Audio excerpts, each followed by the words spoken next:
और ये दृष्टि के फाउंडेशन पे 51 का टेस्ट है, जिसमें कि अभी साइंस टैग चल रहा है और संजय सर जो हैं वो पढ़ा रहे हैं। और इसमें जो है 18 तारीख को एक टेस्ट हुआ था हमारा, जो कि मेन से रिलेटेड था, साइंस टैग का, जीएस थर्ड पेपर का। इसमें टोटल 10 क्वेश्चन थे और जो शुरू के 6 क्वेश्चन थे इसमें वो 15 नंबर के थे और बाकी जो 4 क्वेश्चन से थे वो 10-10 नंबर के थे, जिसमें इस टाइप के क्वेश्चन आए थे। और ये ऑलरेडी यूपीएससी में प्रीवियस ईयर में पूछ भी चुका है। पहला क्वेश्चन कह रहा है कि जीएस साइलेंसिंग तकनीक से क्या अभिप्राय है और जीन साइलेंसिंग आधारित तकनीक आरएनए हस्तक्षेप तकनीक को करते हुए इसकी उपयोगिता को बताइए। तो ये यार मेरा क्वेश्चन बहुत ही ज़्यादा गलत हो गया था, क्योंकि इसमें मैंने भूमिका गलत लिख दी थी। ये भूमिका जो मैंने लिखी थी वो जीन साइलेंसिंग वाली तकनीक की नहीं थी, ये जीन एडिटिंग वाली तकनीक की मैंने भूमिका लिख दी थी। ये वाला पोर्शन तो मेरा सही था ये सारा कुछ, इसीलिए सर ने लिखा है कि इंट्रोडक्शन सटीक व प्रभावी लिखें, और ये इधर भी लिख दिया गया। अगर ये आया मेरा ठीक था, क्योंकि यहाँ पे मैंने प्रेजेंटेशन किया था किस तरह से जीन की साइलेंसिंग यानी कि उसकी अभिव्यक्ति जो होती है उसको हम रोकते हैं आरएनए वैक्सीन के माध्यम से। ठीक है, तो इसमें मेरा बहुत ही कम नंबर दिया था 4, और उसमें भी मैंने निष्कर्ष नहीं लिखा था, क्योंकि मैं ये सोच के चल रहा था कि देखो इसकी उपयोगिता बताइए, तो मुझे लगा था खाली उपयोगिता ही बतानी है और जो तकनीक है आरएनए हस्तक्षेप की वो बताना है। ठीक है, लेकिन दरअसल यूपीएससी के आंसर में होता क्या है कि भूमिका हमें लिखनी ही लिखनी, मतलब भूमिका के साथ साथ जो निष्कर्ष होता है वो लिखना ही लिखना है, चाहे क्वेश्चन में पूछे या ना पूछे। तो बहुत रेयर केस में हो सकता है ऐसे क्वेश्चन कि हम निष्कर्ष को ना लिखें तब भी सही है, लेकिन ज़्यादातर हमें भूमिका लिखनी ही पड़ती है, इसीलिए मेरा 4 नंबर दिया इसमें। अब दूसरा था ये माइटोकॉन्ड्रियल संबंधी आनुवांशिक रोगों के निदान में 3 पेरेंट बेबी तकनीक कहाँ तक सक्षम है, इसके मार्ग में उपस्थित प्रमुख चुनौतियों को स्पष्ट करें। अब यहाँ पे भी प्रमुख चुनौतियाँ पूछ रहा है। ठीक है, तो ये मैंने आनुवांशिक गलत लिख दिया था। अब ये इस तरह से नहीं होता है, ये ऐसे होता है, आनुवंशिक होता है, लेकिन मैंने आनुवांशिक लिख दिया था, इसीलिए मेरा मैडम काट दिया और बोला इसमें भी मेरी भूमिका या ठीक से नहीं थी। तो उसमें उन्होंने लिखा है कि सटीक व इंट्रोडक्शन ठीक से लिखें, 3 पेरेंट बेबी तकनीक से भी जोड़ें। ठीक है, तो इसमें भी मेरा विषय वस्तु कहाँ तक सक्षम है ये मेरा ठीक था, तो यहाँ पे लिख दिया कि विषय वस्तु के स्तर पर प्रयास ठीक है, और मुझे 5.5 नंबर दिए, जो कि कुल मिला के सही नहीं था, क्योंकि ये 15 नंबर का क्वेश्चन था। इसमें मुझे 7 से 8 मिलना चाहिए था, लेकिन मुझे 5.5 ही नंबर दिया था। निष्कर्ष मैंने इसमें लिखा था, तो इसमें मेरा निष्कर्ष बता दिया कि ठीक है, इसीलिए मुझे 5 नंबर दिया। तीसरा क्वेश्चन देखो आया था कि मानव जीनोम एडिटिंग क्या है। अब ये वाले क्वेश्चन की भूमिका मैंने फर्स्ट नंबर क्वेश्चन के भूमिका में लिख दी थी। ये देखिए, जीन संपादन की एक प्रक्रिया है। अब जबकि ये वो वाली डिफिनेशन यहाँ आनी चाहिए, यहाँ भी मैंने वही लिखी, क्योंकि मैं जब गया था टेस्ट देने तो बहुत ज़्यादा एकदम एक्साइटेड था और एकदम से नर्वस होके मैंने मतलब टेस्ट को लिया, और मुझे लगा कि अरे यार ये तो मुझे आता है, मैं एकदम से लिखने लगा। आप ऐसा मत कीजिएगा। ठीक है, दरअसल तो यहाँ पे मेरी देखो भूमिका ठीक है, क्योंकि ये क्वेश्चन के डिमांड के अकॉर्डिंग है। अब वहाँ पे ये भूमिका क्वेश्चन के डिमांड के अकॉर्डिंग नहीं थी, यहाँ पे डिमांड के अकॉर्डिंग है, तो सर ने लिख दिया कि इंट्रोडक्शन ठीक है। फिर दूसरा इधर मैंने ऐसे लिखा, यहाँ पे लिखा है विषय वस्तु के स्तर पर विश्लेषण ठीक है, किंतु उसे और प्रभावी बना सकते हैं, क्योंकि मैंने जो बहुत ज़्यादा लाइन छोड़ दी थी और इसका बहुत ज़्यादा सेकंड डेफिनेशन नहीं दिया, इसलिए मुझे 5.5 नंबर दिया। और इसमें भी मैंने निष्कर्ष नहीं लिखा। अभी मैंने बताया कि निष्कर्ष लिखना ज़रूरी होता है। ऐसे ही ये स्तंभ कोशिका के बारे में आया था, इसमें भी कहा था कि मतलब कुल मिला के जो मेरी भूमिका थी वो सारे क्वेश्चनों में गलत ही थी, मतलब गलत नहीं तो उतनी मात्रा में सही नहीं थी, क्वेश्चन की डिमांड के अकॉर्डिंग नहीं थी, जिस कारण सब हर क्वेश्चन पे आपको लिखा मिलेगा कि सटीक और प्रभावी लिखें। इसी प्रकार ये भ्रूणीय स्तंभ कोशिका है, यहाँ पे मैंने हर नहीं होता है, सभी प्रकार की होगा यहाँ पे, इसीलिए मैडम लिख दिया सभी प्रकार की वयस्क स्तंभ कोशिका। फिर इसमें भी मेरा 6 नंबर दिया। विषय वस्तु के स्तर पर सराहनीय प्रयास, इसमें भी मैंने निष्कर्ष नहीं लिखा। ये देखिए, इस पर भी मैंने निष्कर्ष नहीं लिखा, जिस वजह से ये वाला क्वेश्चन भी मेरा वो कर दिया गया था।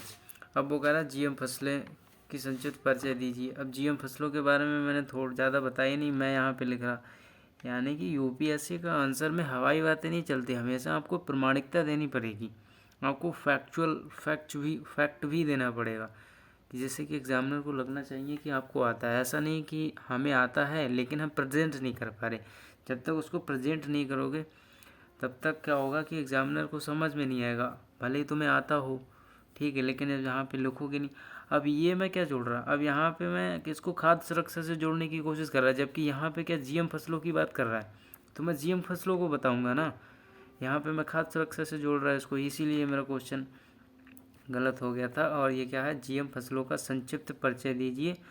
भारत में जीएम फसलों के विरोध का आधार क्या था, यानी कि पहले जीएम फसलों के बारे में हमें बताना है, फिर उसका विरोध क्यों किया गया।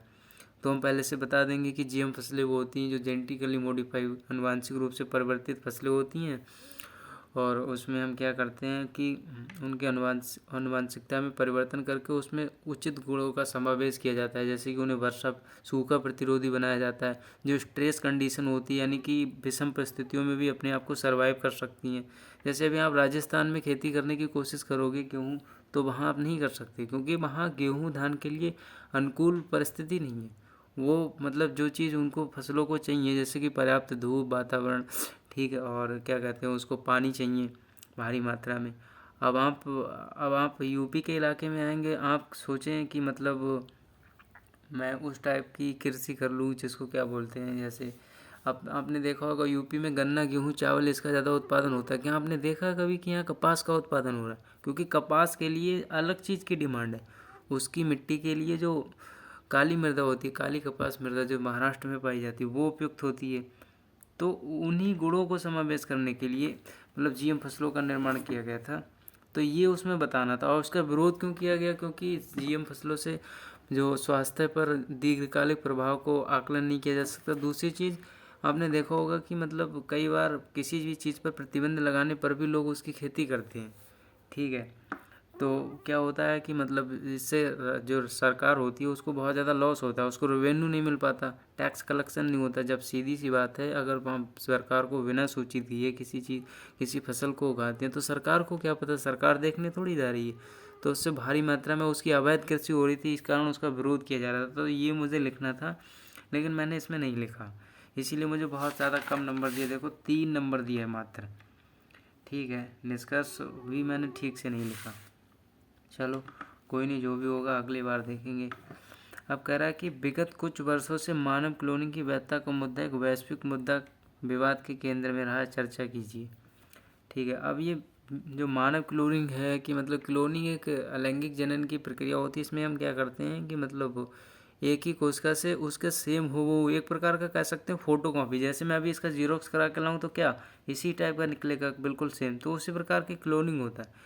क्लोनिंग में भी सेम यही प्रक्रिया होती है कि मतलब जिस मानव का हमें मतलब हूबहू चाहिए, मूल प्रतिकृति मिलती है, वो ही मिल पाएगा हमें, ठीक है। तो ये वो बताना था इसमें। और ये कह रहा है कि वैश्विक मुद्दा क्यों रहा है, क्योंकि मानव क्लोनिंग पे बहुत ज़्यादा डिबेट्स रही है कई सारी मतलब देशों में, जैसे कि ऑस्ट्रेलिया हो गया, या फिर कनाडा हो गया, या फिर अमेरिका हो गया, ठीक है, कोस्टारिका हो गया। इन सारे देशों में एक वैश्विक मुद्दा चिंता मतलब उभर के आई थी कि मानव क्लोनिंग तृतीय, क्योंकि ये प्रकृति के पूर्णतः अनुकूल है, क्योंकि ये भविष्य में आने वाले आनुवांशिक विकारों को भी जन्म दे सकता है, ठीक है। जैव विविधता पर इसका हानिकारक, क्योंकि इसे लिंग का भी निर्धारण कर सकते हैं हम। अब भाई ये बताइए, आप किसी व्यक्ति का बिल्कुल हूबहू कॉपी प्राप्त कर रहे हैं, ठीक है, जबकि प्रकृति क्या कहती है कि अगली पीढ़ी, आने वाली अगली पीढ़ी अपनी वर्तमान पीढ़ी से बेहतर होनी चाहिए, लेकिन आप क्या कर रहे हैं, मानव क्लोनिंग के जरिए स्वयं उसी प्रकार के मनुष्य को प्राप्त कर रहे हैं। तो ये प्रकृति के अनुकूल हो जाएगा, इसीलिए वैश्विक मुद्दा जो है केंद्र में रहा। तो ये सारा चीज़ इसमें बताना था, लेकिन मेरा थोड़ा सा गलत हो गया था, मैंने नहीं कर पाया था, इस वजह से मेरे बहुत 4 नंबर ही दिए थे मुझे, ठीक है। फिर भी कुल मिला के मुझे जहाँ तक लगता है ठीक ही था, क्योंकि यूपीएससी में जिस हिसाब से देखते हैं कि 50% मार्किंग होती है, ठीक है। 10 नंबर का क्वेश्चन है, इसमें 4 नंबर ठीक ही था। अब ये कह रहा टीकाकरण वैक्सीनेशन के बारे में इसको बताना था कि टीकाकरण प्रतिरक्षा के संदर्भ में केवल एक साधन है, टिप्पणी कीजिए, इसके बारे में बताना था।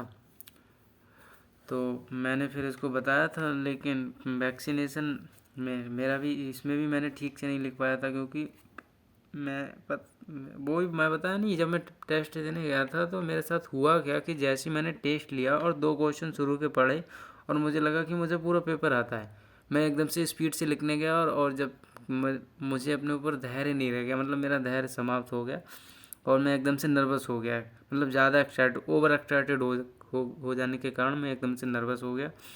फिर मुझे मतलब सारा कुछ भूलते गया, इसीलिए मेरा पेपर ठीक से नहीं हो पाया था। ठीक है, और ये फिर मैंने गलत लिख दिया, फिर इसीलिए मतलब लिखा है कि और प्रयास करें या परिचय लिखें। फिर दूसरी इसके बाद मैंने ये लिखा था, प्रयास ठीक है किंतु और प्रभावी बनाए, निष्कर्ष। ये 3.3 नंबर मुझे दिए। अब 8वां क्वेश्चन था कि अनुप्रयुक्त जैव प्रौद्योगिकी में शोध तथा विकास संबंधी उपलब्धियां क्या हैं। ये उपलब्धियां संस्थान समाज के निर्धन वर्गों के उत्थान में किस प्रकार सहायक होंगी। यानी कि जो जैव प्रौद्योगिकी बायोटेक्नोलॉजी है उसके ज़रिए मतलब क्या क्या तकनीकी अभी तक मतलब खोजी गई हैं, रिसर्च की गई हैं और उनकी जो जैव प्रौद्योगिकी जो उपलब्धियाँ उसके ज़रिए क्या कर सकते हैं, जो क्या है कि समाज के जो निर्धन वर्ग हैं, यानी कि जो समाज के कमज़ोर वर्ग हैं, जो समाज के निचले वर्ग, इनका मतलब उनको किस प्रकार से लाभ पहुंचाया जा सकता है, तो इसके बारे में ये मुझे बताना था। तो यहाँ पे मेरा इंट्रोडक्शन ठीक लिखा था कि कोई भी तकनीकी ऐसा अनुप्रयोग जिसमें जैविक प्रणाली से प्राप्त पदार्थों का उपयोग किसी विशिष्ट कार्य अथवा प्रक्रिया के स्थानांतरण के लिए किया जाता है। तो ये सारा कुछ बताना था, मेरा सही किया था। कुल मिला के 4 नंबर दिए थे मुझे 10 में से, वो 10 में से। ये भी मतलब ठीक था, बिंदुवार लिखें और इसे बेहतर बनाएं। अब ये मुझे बिंदुवार के लिए बोला था कि मतलब बुलेट पॉइंट्स में लिखें। कहते हैं ना कि मतलब यूपीएससी का जो आंसर राइटिंग होता है ना, उसमें मेन चीज़ ये डिपेंड करती है कि आपको मतलब बुलेट पॉइंट्स में लिखना है, मार्किंग करके नंबर वाइज से, 1 2 3 इस टाइप से लिखना है। ऐसा नहीं कि आप पैराग्राफ के तरह लिखते जैसे बचपन में ग्रेजुएशन में लिखते थे, ठीक है, या फिर मतलब क्लास 12th में लिखते थे, उस टाइप से नहीं लिखना है आपको। ठीक, अब वही है ये जैव प्रौद्योगिकी हमने मानव जीवन को उन्नत करने में किस प्रकार सहायक है। भाई मैंने बताया अभी, जैव प्रौद्योगिकी के माध्यम से क्या आनुवांशिक फसलों में परिवर्तन किया गया, जिससे मतलब उच्च पैदावार और उसमें ज़्यादा पैदावार होने लगी। ठीक है, उत्पादकता में वृद्धि हुई। और दूसरी जैव प्रौद्योगिकी के माध्यम से ही संकर प्रजाति जो पशु पक्षी मतलब पशु वगैरह होते हैं उनकी प्रजातियों में मतलब संकरण प्रजाति उनकी प्राप्त करके उच्च उत्पादकता वाली प्रजाति को प्राप्त कर सकते हैं। तो ये सारा सब कुछ था। ठीक है, इसमें भी मेरा यार थोड़ा सा गलत हो गया था, तो मुझे थोड़े कम नंबर थे। इसमें भी मुझे 3 ही नंबर दिए थे मात्र। निष्कर्ष मेरा इसमें ठीक था कुल मिला के। और लेकिन जो मतलब पैराग्राफ था उसको लिखा है कि और प्रभावी बना सकते, मतलब और ज़्यादा एक अट्रैक्टिव बनाए, मतलब देखने में अच्छा हो। अच्छा, दूसरी चीज़ मैं आपको ये भी बता दूं कि मुझे जहाँ तक लगता है कि जो मेरी राइटिंग है उसको भी लेकर कहीं ना कहीं मतलब मेरे नंबर कटे थे, जो मैं आपको दिखाऊंगा अभी। बाहर लिखा भी है कि मतलब जो क्या है बाहर क्या लिखा है, हाँ, प्रस्तुतिकरण को और मतलब प्रस्तुतिकरण का मतलब वो है ठीक नहीं है। इंट्रोडक्शन ठीक था, इसमें मेरा सरोगेसी के बारे में बताना था और जो इसके सामाजिक और जैविक मुद्दे थे उसके बारे में बताना था। तो ये मैंने लिख दिया था यार। इसमें मेरे का प्रयास ठीक है किंतु इसमें और सटीक करना है। इसमें भी मात्र मेरे 3 ही नंबर दिए थे, ठीक है, जो कि मेरे हिसाब से सही नहीं थे। निष्कर्ष संसद आदि के रूप में। तो ये कुल मिला के 120 नंबर का टेस्ट था, जिसमें 2 घंटे का समय था, 2.5 घंटे का। और इसमें मेरे कुल 120 में से 41.5 41 नंबर आए थे। हालांकि जो जिसका फर्स्ट रैंक आया था उसके नंबर थे 42.5 इस प्रकार से कुछ थे। तो मेरे उससे लगभग 23 नंबर कम थे लगभग। और लेकिन मैं जो अनुमान लगा के गया था जब मैं टेस्ट देने जा रहा था, तो मुझे ऐसा लग रहा था कि शायद जो है कि मतलब पहले 10 के रैंक में होऊंगा, लेकिन मेरी 100 रैंक आई थी, तो मतलब ठीक ही था। ठीक है, फिर दोस्त आगे देखते हैं।